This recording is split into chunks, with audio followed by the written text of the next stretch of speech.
Mesdames et messieurs, je vous souhaite la bienvenue dans ce webinaire au sujet de l'optimisation du temps de calcul.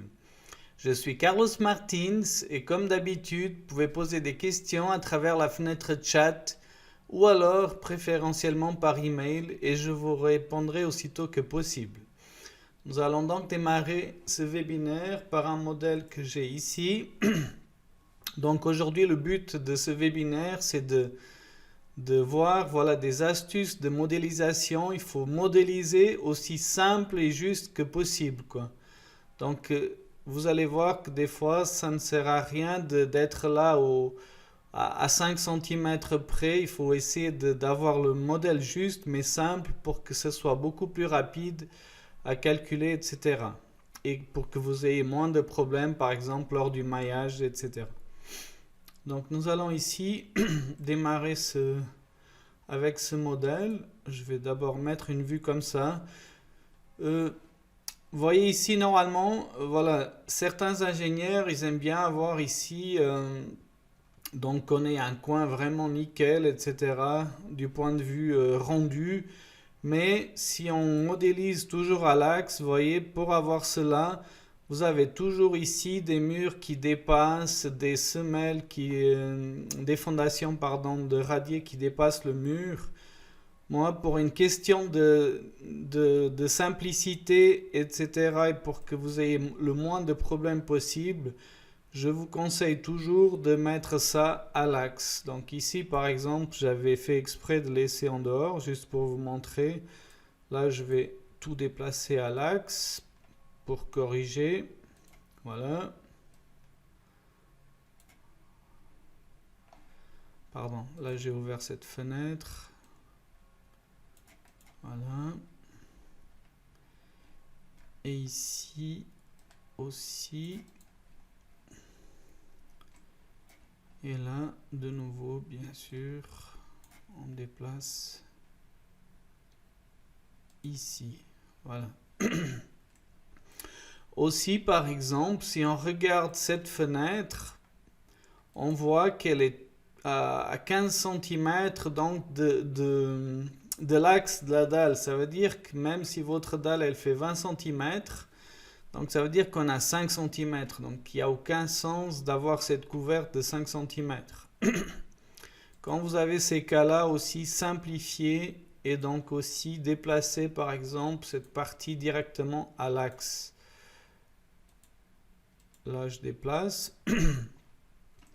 La même chose, on peut faire ici, par exemple, pour ces parties-là. C'est aussi le même principe, donc ça ne sert à rien d'avoir juste ces petites remontées pour être vraiment juste par rapport au plan d'architecte, parce que du point de vue statique, ça va juste vous compliquer le calcul et vous augmenter le temps de calcul aussi. Donc voilà. Ici, pardon, là je vais refaire. Ici, je sélectionne la ligne, comme ça c'est plus rapide. Et là, je déplace aussi. Voilà. Et ici, je vais déplacer ici à l'axe parce que, voilà, avoir un bout de mur de 15 cm, c'est pas très astucieux. Donc ici, je vais juste simplement, vous voyez, ramener à l'axe. Voilà. Et ici, j'ai une ligne de construction. Cette ligne-là, maintenant, je vais la transformer dans un pilier. Là, on a de la brique, bien sûr. Ici, on aurait dû mettre du béton, mais voilà, c'est juste à titre d'exemple. Et là, je vais ici créer un de 150 par 150 mm. Voilà, OK. 150. Et ici, bien sûr, on va dire que c'est rotulé, validé. Là, si on vient maintenant en vue rendue, vous voyez, on a quelque chose de beaucoup plus propre, etc. et qui va être plus simple à calculer. Aussi, ici, vous voyez, là, vous avez un mur qui est un peu plus épais que là-haut, puisqu'ici on a de la brique, là, on a du béton. Si vous voulez, bien sûr, la face extérieure, normalement, elle va être alignée ou intérieure, mais là, par exemple, on va dire que la face extérieure, on la veut alignée. Vous pouvez mettre ici une excentricité, comme ça vous avez l'alignement et vous avez aussi voilà, un effet de moment qui va se créer vu qu'il y a une excentricité entre les deux. Voilà.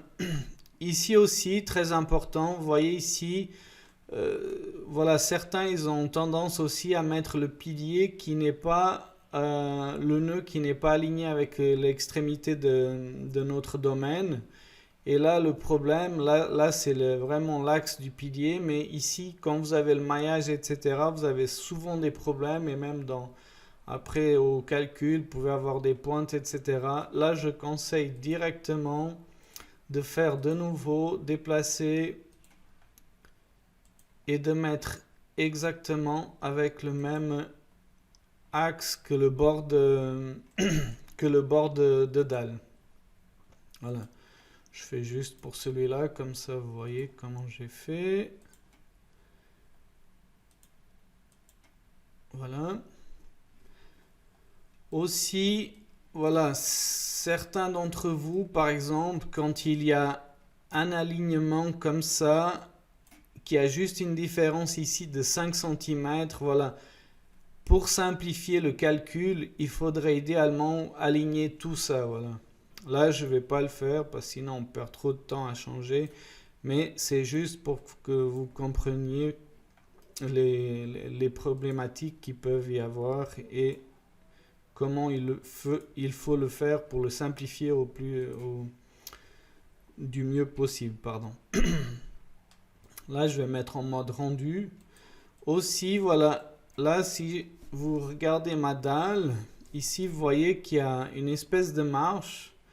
Ça a été voulu, donc parce que voilà, certains d'entre vous aussi, ils essayent de modéliser déjà un bout de marche, etc.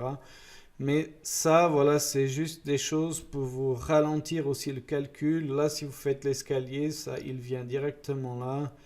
Et ça, c'est quelque chose que vous pouvez tout simplement effacer. Et ainsi, vous allez simplifier aussi votre modèle.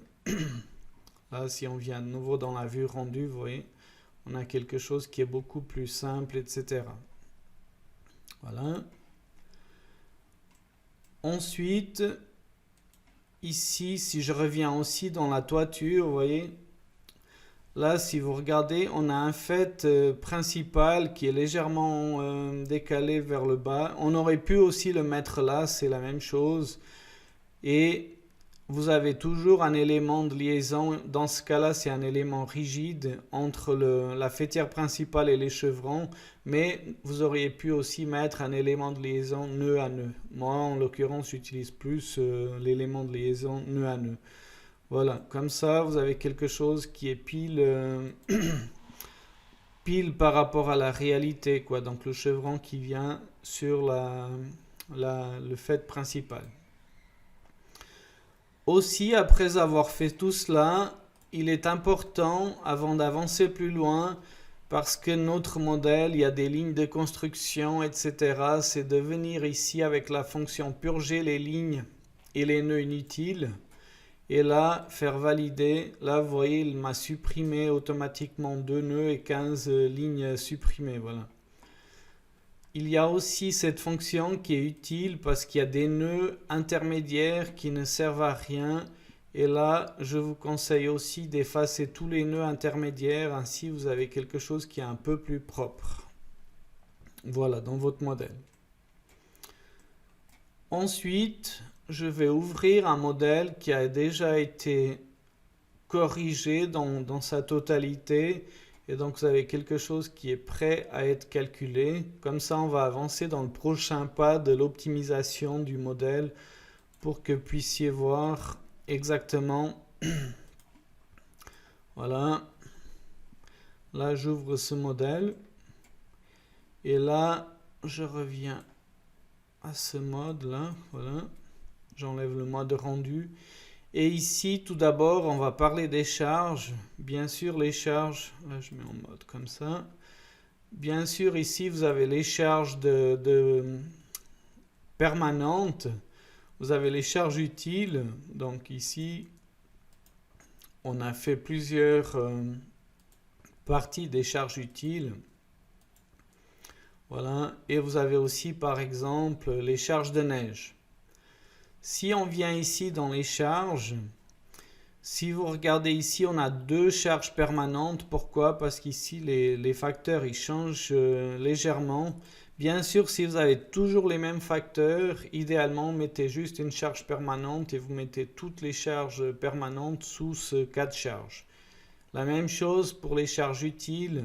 Là, vous avez toujours les mêmes facteurs. Et la neige, on a dû créer une nouvelle parce que c'est un autre cas de charge et les facteurs, ils sont aussi différents, quoi. Mais si vous avez plusieurs charges qui ont les mêmes facteurs que ce cas de charge, par exemple, vous pouvez tout réunir dans le même. Comme ça, vous avez moins de combinaisons. Si je viens là, je vais juste vous montrer à titre d'exemple. Donc ici, si je viens dans les tableaux, combinaison critique calculée, si je fais ici par cas de charge, bon là il vous dit plus de 1000 nouvelles combinaisons sont à générer. Et là, si on regarde combien est-ce qu'il a généré, donc là on a 24 537 combinaisons critiques calculées par cas de charge. Voilà. Si je fais ici une combinaison manuelle, par exemple, ici à travers la fonction recherche les combinaisons critiques, là nous pouvons automatiquement ici sélectionner qu'est-ce que nous voulons exactement rechercher, par exemple les états limites ultimes et les états limites de service quasi permanents. Si je fais valider, là il va de nouveau me trouver toutes les combinaisons et là vous voyez que j'ai déjà 7412, donc j'ai beaucoup moins.